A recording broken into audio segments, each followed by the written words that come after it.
Bismillahirrahmanirrahim. Raditu billahi rabba wa bil islami dina wa bi Muhammadin nabiyya wa rasula.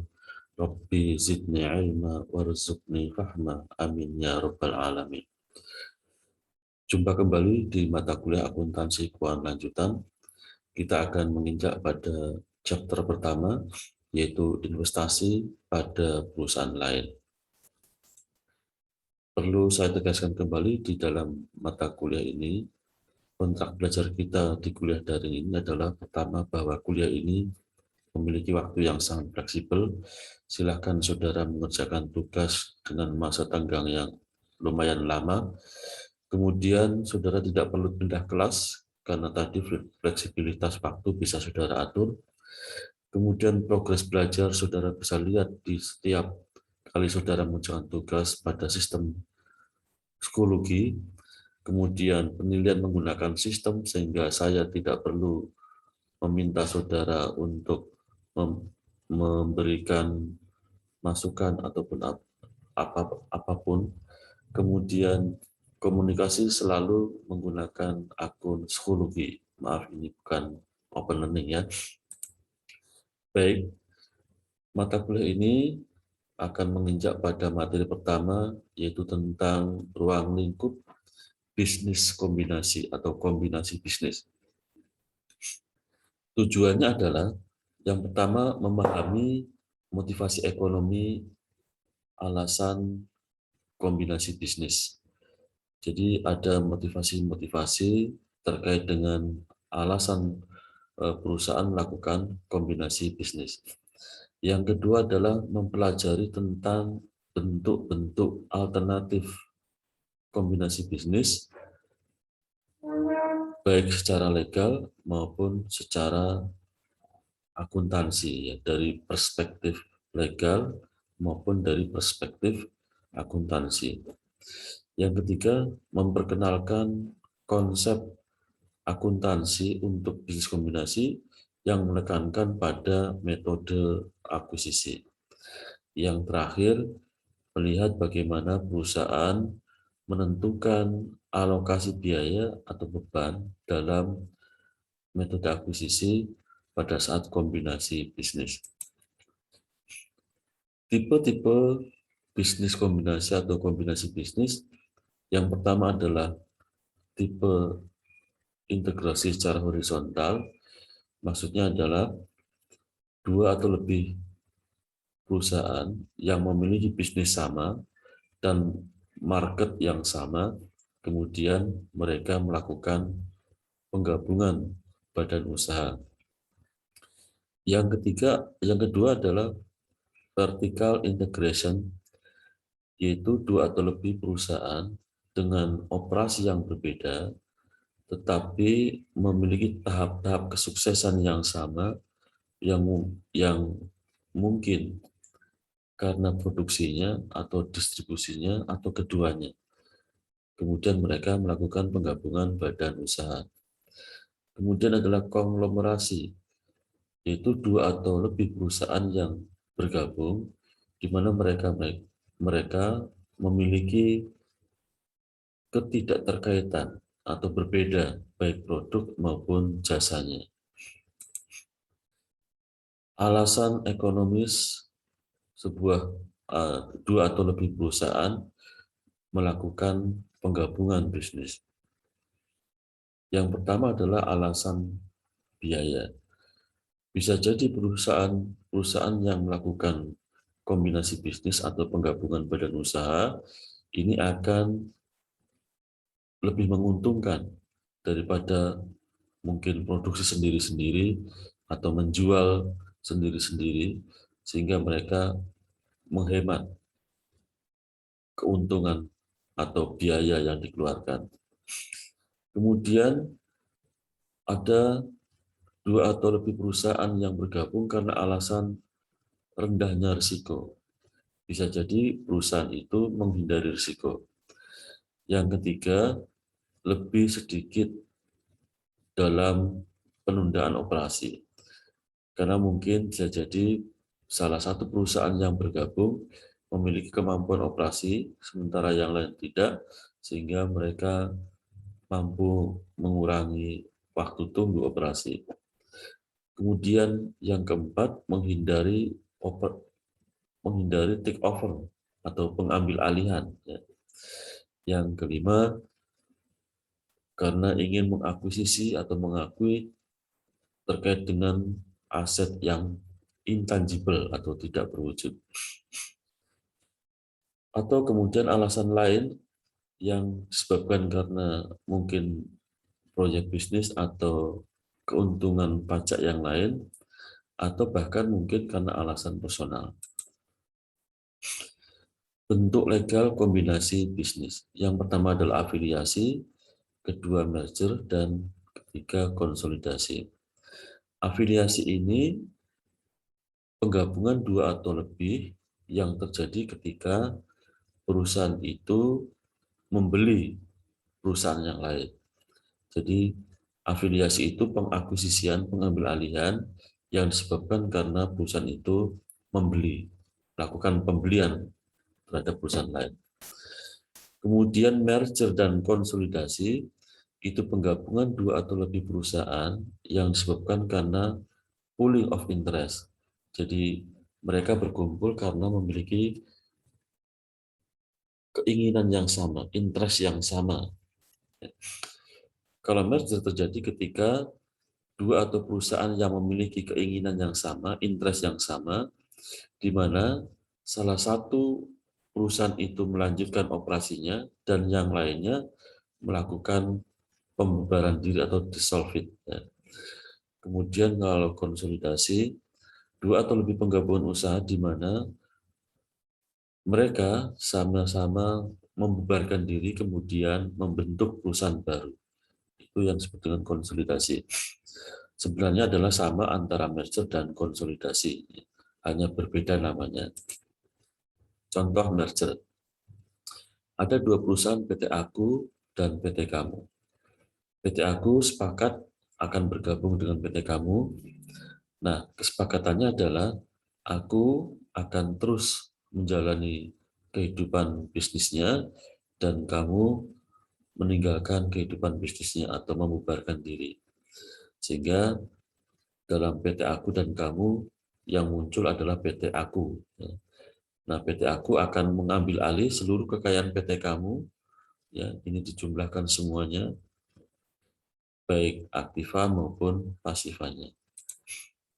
Kemudian kalau konsolidasi, itu misalnya ada PT Aku dan PT Kamu, ya, maka keduanya sepakat untuk membubarkan diri, meninggalkan kehidupan bisnisnya, karena di sini ada muncul PT Dia.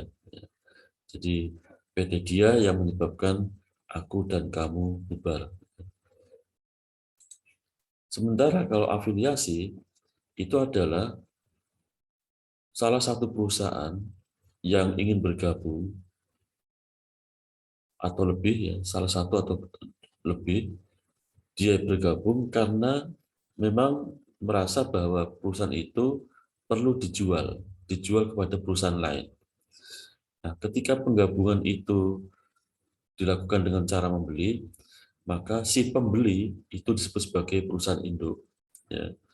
Karena perusahaan induk itu memiliki lebih dari 50% sahamnya PT yang dibeli.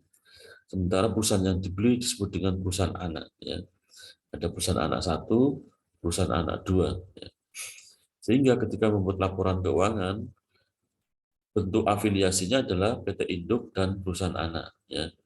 Jadi di sini PT induk dan perusahaan anak melaporkan satu perusahaan. Satu perusahaan namanya PT induk dan perusahaan anak. Baik, sebelum kita melanjutkan, kita harus mengenalkan diri terhadap nama-nama atau istilah-istilah yang terkait dengan definisi ekuitas. Meskipun sebenarnya sudah pernah dibahas ya di mata kuliah lain.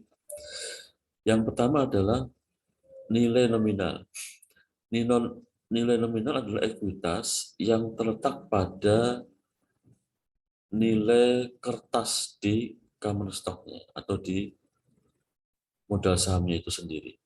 Jadi ini seperti nilai uang, ya. Jadi kalau kita melihat uang satu lembar 100.000, maka di situ ada nilainya 100.000, tertulis 100.000. Kemudian nilai pasar. Nilai pasar itu adalah nilai yang disepakati oleh pasar, ya. Jadi nilai buku, ya, karena kalau sudah menjadi nilai nominal, sudah dibeli, maka kemudian akan menjadi nilai buku, ya, nilai buku. Nah, nilai buku yang diakui oleh pasar itu adalah nilai pasar. Nah, nilai buku sendiri itu adalah nilai nominal yang sudah berubah atau sudah ditransaksikan, sehingga di dalam nilai buku itu terdiri dari nilai modal saham itu sendiri, additional paid in capital, tambahan nilai modal karena dari proses pembelian, dan retained earning karena dari proses perusahaan itu beroperasi.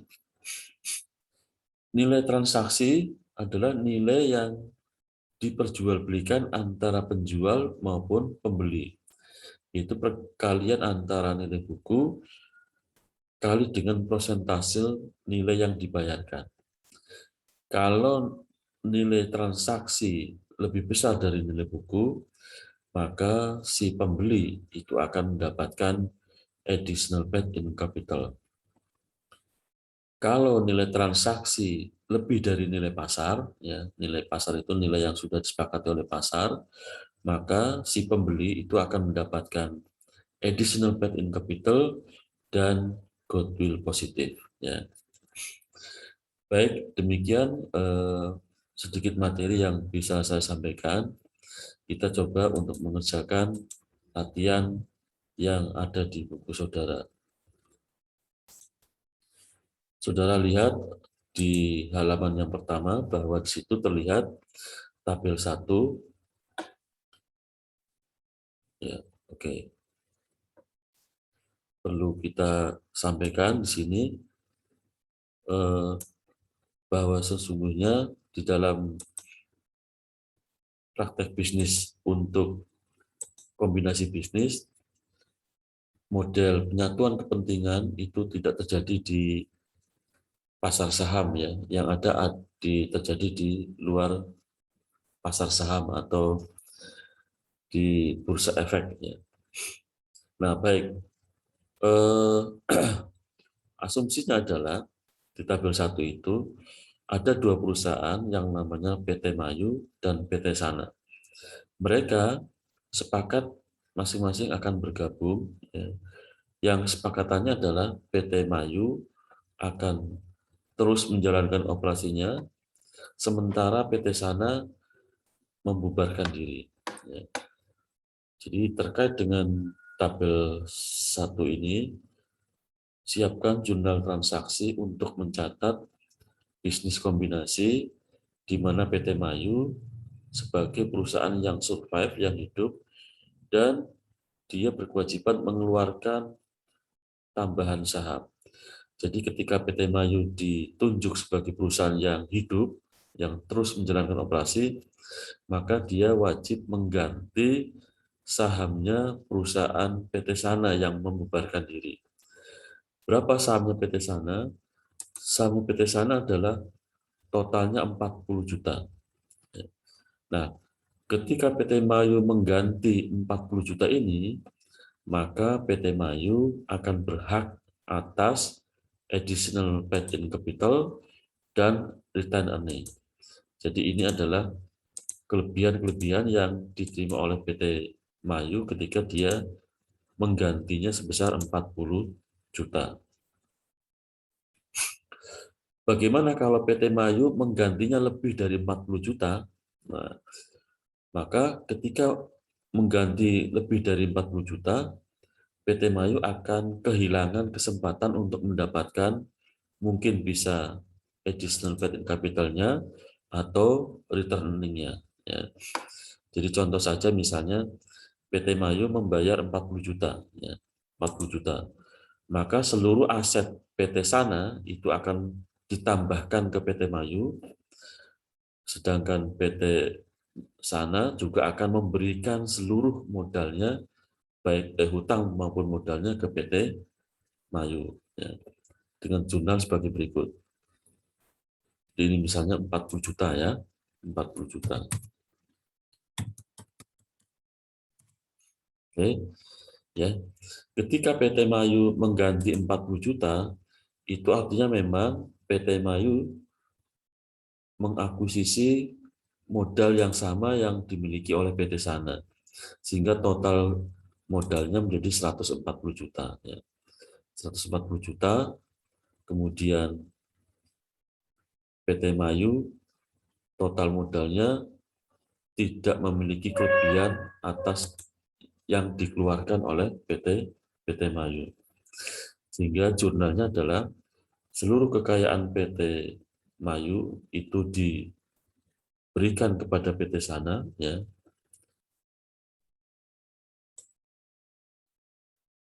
Ini kita hilangkan dulu. Oke. Jadi seluruh kekayaan PT Mayu, PT Sana 5 juta, 10 juta, 30 juta, 55 juta itu didebitkan di rekeningnya PT Mayu. Ya. Kemudian seluruh ekuitasnya, baik common stock, additional paid-in capital, dan returning, serta account payable atau hutangnya, itu diserahkan ke PT Mayu. Jadi common stock-nya 40 juta, additional paid-in capital-nya tadi sebesar 10, ya. Kemudian retained earning-nya tadi sebesar 20. Jadi ini pada saat PT Mayu mengganti modal sahamnya PT Sana sebesar 40 juta. Ya. Oke, sekarang bagaimana ketika PT Mayu mengganti lebih besar daripada PT Sana, ya, yang dimiliki oleh PT Sana? Contoh saja saya menggantinya dengan 100 juta. Ya. Ini contohnya 100 juta. Kalau PT Mayu mengganti lebih besar dari yang dimiliki oleh PT Sana, maka PT Mayu akan mengalami kerugian yang sangat besar. Apa mungkin? Ya, mungkin terjadi ya kalau di dalam transaksi bisnis apa yang tidak mungkin. Ya. Jadi 100 juta, ya, 100 juta. Sehingga PT Mayu akan mengalami kerugian sebesar 60 juta. Kerugian ini harus dicarikan dalam tanda kutip tomboknya, ya. Yang untuk nomboki 60 juta itu apa? Yaitu yang pertama, ya, PT Mayu akan kehilangan 10 juta dari PT Sana, additional paid capitalnya, ya. Masih kurang untuk nombok yang 60 juta, ya, masih kurang 50, maka diambilkan lagi dari return earning-nya PT Sana, jadi 10 tambah 20, 30, ya. Sementara tomboknya itu yang harus ditombok itu adalah 60, sehingga masih kurang lagi, ya. Maka diambilkan lagi dari additional paid-nya PT Mayu sendiri, ya. Jadi PT Mayu akan kehilangan additional paid-in capital-nya sebesar 20 juta, ya. 10 juta tambah 20 juta tambah 20 juta, ada 50 juta. Masih kurang 10 juta karena di sini yang harus tombol itu 60 juta. Maka kekurangan 10 juta itu terpaksa diambilkan dari retain earning-nya PT Mayu. Yang 25 juta ini akan diambil 10 juta. Sehingga nanti retain earning-nya PT Sana itu tersisa 15 juta. Ya. Sehingga gimana jurnalnya? Karena di sini PT Sana sudah diambil, ya, maka PT Mayu tidak akan memperoleh tambahan. Ya. Tambahan modal itu selalu dikredit. Ya. Nah ini karena tidak ada, sudah tidak ada, maka kita tambahan modalnya menjadi 0. Ya. Tambahan modalnya 0 untuk additional paid-in capital maupun return earning, ya. Sementara tadi PT Mayu kehilangan additional paid-in capital. Nah, kalau kehilangan modal itu di debit ya. PT Mayu kehilangan modal sehingga di sini tadi kehilangan modal sebesar 20 juta additional capital ya. Kemudian kehilangan return earning ya 10 juta. Oke ya. Sehingga jurnalnya seperti ini. Bagaimana laporan keuangannya? Laporan keuangannya adalah PT Mayu akan menambahkan seluruh asetnya ke milik PT Sana ya ke dalam rekeningnya, kemudian akan menambahkan account payable dan common stock-nya ya. Kemudian akan kehilangan 20 juta untuk additional paid in capital, jadi nanti additional paid in capital PT Mayu 0, retain earning-nya dikurangi 10 juta ya, jadi tinggal 15 juta ya. 15 juta ini 0 ini ya. Kemudian common stock-nya totalnya menjadi 200 ya, karena milik PT Mayu sendiri 100. Oke, ini buku apa namanya, buku-buku saldonya yang dimasukkan ke dalam posisi keuangan ya milik PT Mayu. Baik, untuk konsolidasi itu sebenarnya hampir sama dengan merger, bedanya adalah kita fokusnya pada posisi total ya, pada posisi total. Karena asumsinya adalah di sini PT Mayu Sana sebagai perusahaan baru yang menjalankan bisnis milik PT Mayu dan PT Sana. Ya, PT Mayu dan PT Sana ini akan bubar.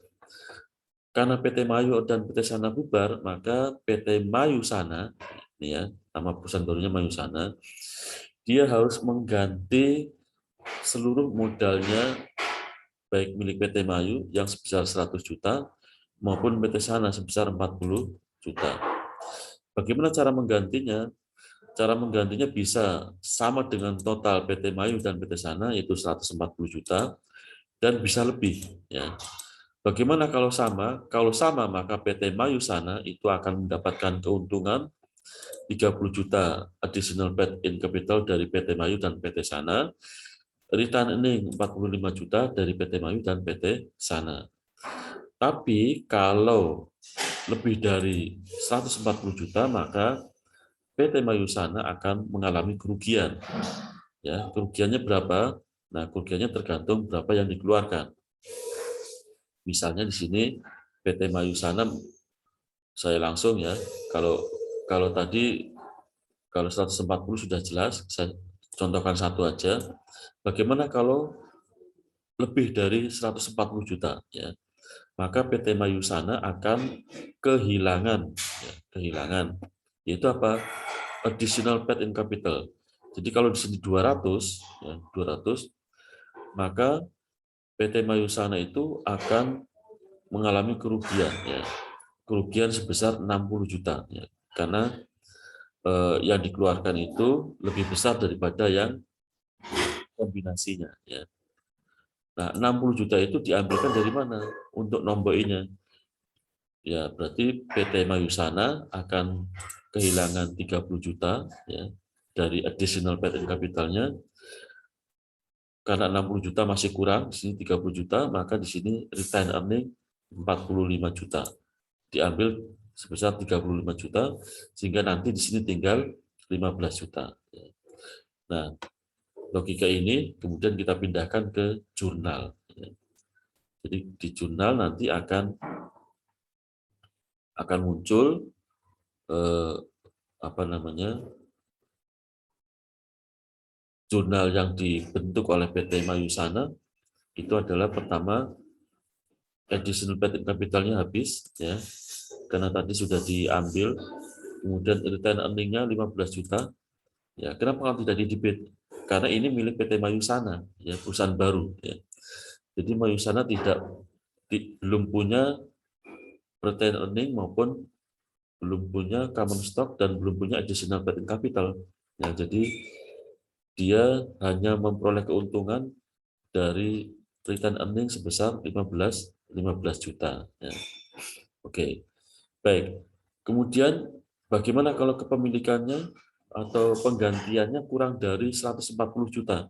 Nah, baik merger maupun konsolidasi, ya, kalau penggantian modal saham itu kurang dari yang dimiliki oleh perusahaan yang bubar, ya, misalnya yang merger ya, PT Mayusana 40, kemudian PT Mayu menggantinya 30, maka berarti PT Mayu akan mendapat keuntungan yang lebih besar. Nah, semua keuntungan PT Mayu itu harus ditambahkan ke dalam additional paid-in capital-nya, ya, menjadi tambahan modalnya. Ya. Jadi misalnya mengganti sebesar 30 juta, padahal ini 40 juta.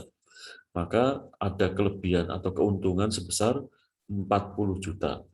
Nah, 40 juta ini, 10 juta ya, 40 juta kurangi 30 juta.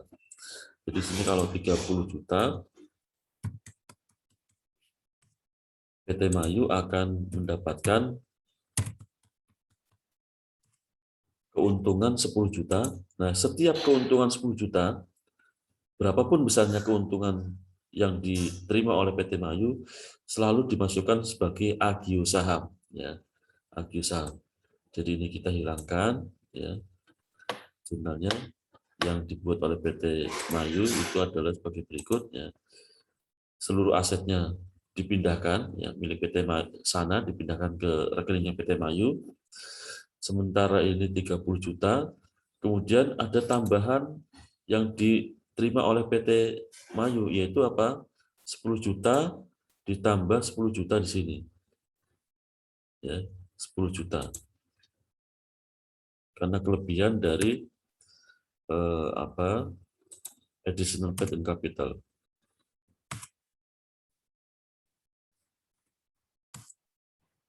Oke.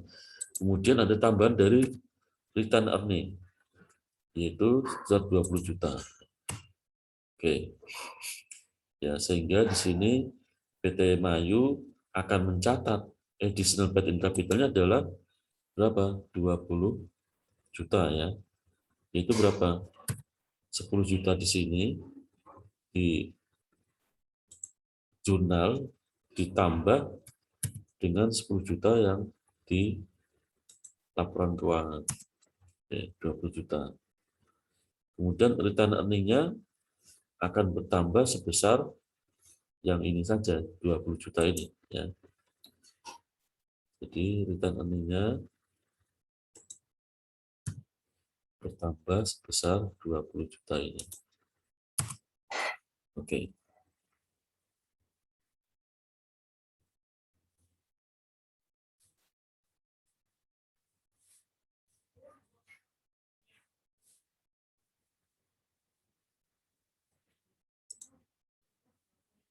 Oh, sorry, return earning-nya jadi 20 juta ditambah 45 ya, sorry.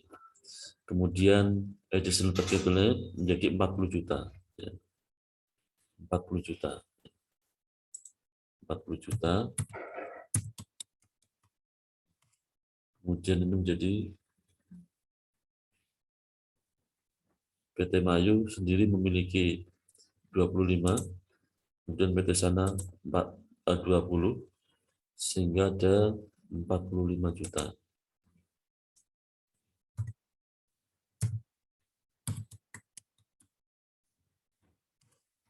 Oke ya.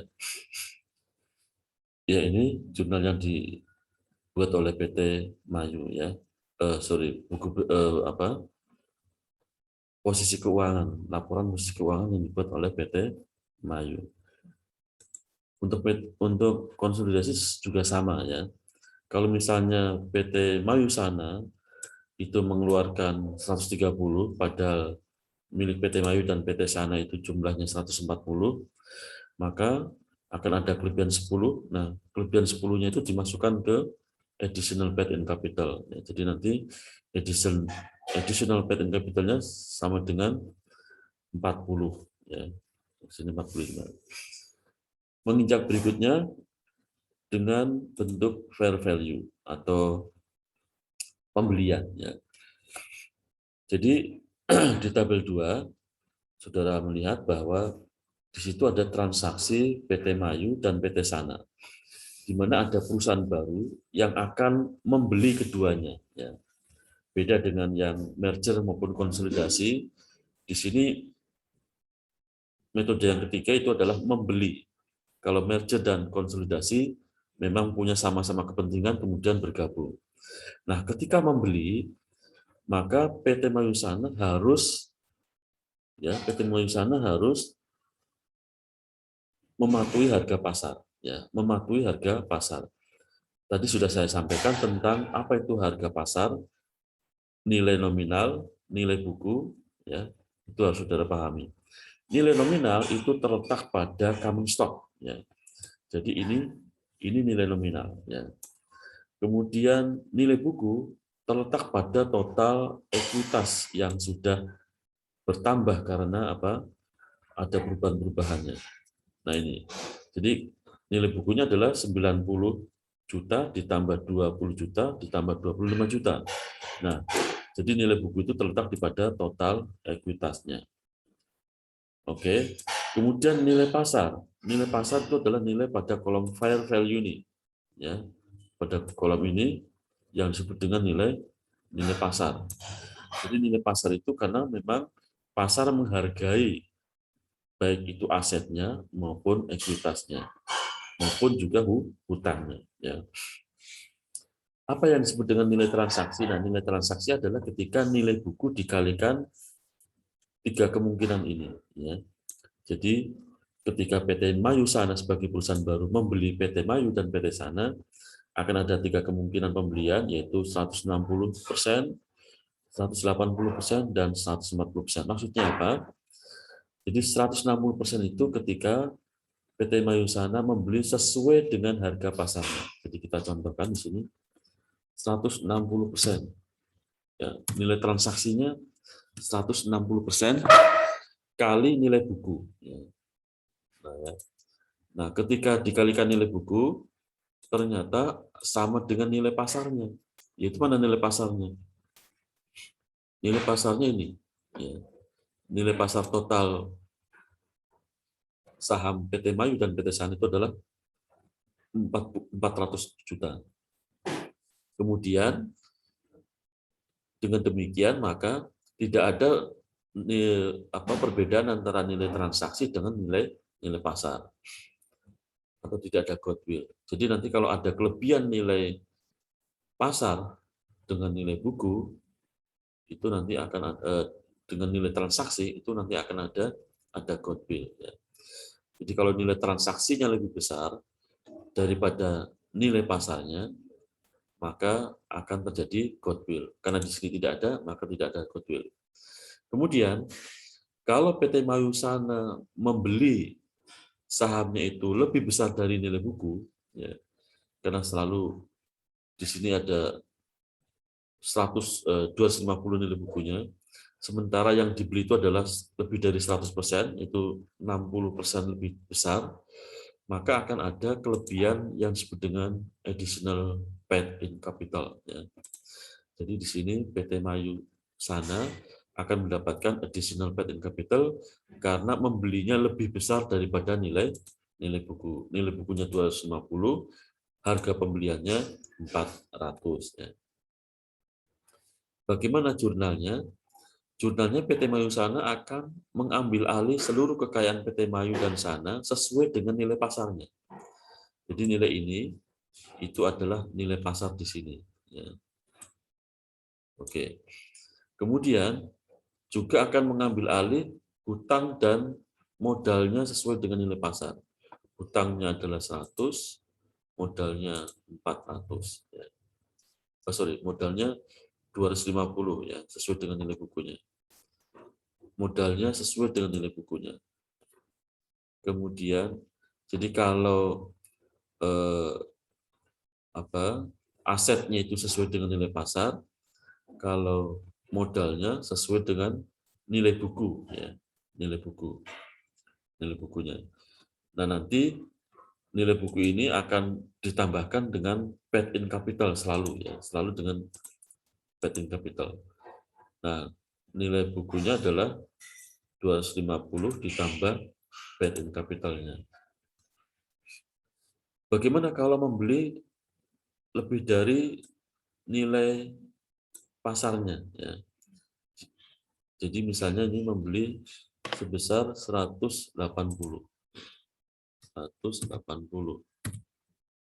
Oke. Maka PT Mayu sana itu akan mendapatkan nilai transaksi 450 juta, ya. 450 juta, sementara nilai pasarnya adalah 400. Sehingga di sini ada goodwill positif sebesar 50 juta. Ya. Di samping itu, PT Mayusana akan mendapatkan additional paid-in capital, yaitu 200. Ya. Karena apa? Nilai bukunya itu, nilai transaksinya itu lebih besar daripada nilai bukunya. Ya. Jadi nilai transaksi akan dibandingkan dengan dua hal, yaitu dengan nilai pasar dan dengan nilai buku. Ya.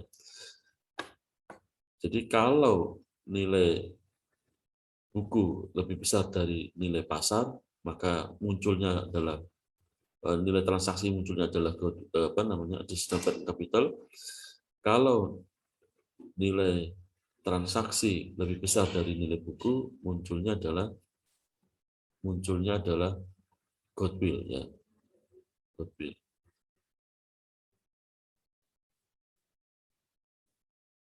Baik, kemudian jurnalnya adalah kita mengambil alih seluruhnya, kemudian ada tambahan goodwill, dan goodwill kemudian di sini struktur modalnya berubah, ya. Jadi ini totalnya 450, jadi yang common stock-nya itu adalah 250, ya, karena memang PT Mayusana nilai bukunya adalah 250, ya. Kemudian ada tambahan dari pembelian yang lebih besar daripada nilai buku itu 200 juta, ya. Baik, demikian yang bisa saya sampaikan untuk chapter pertama ini, investment in other entities. Terima kasih. Salam sehat untuk semuanya.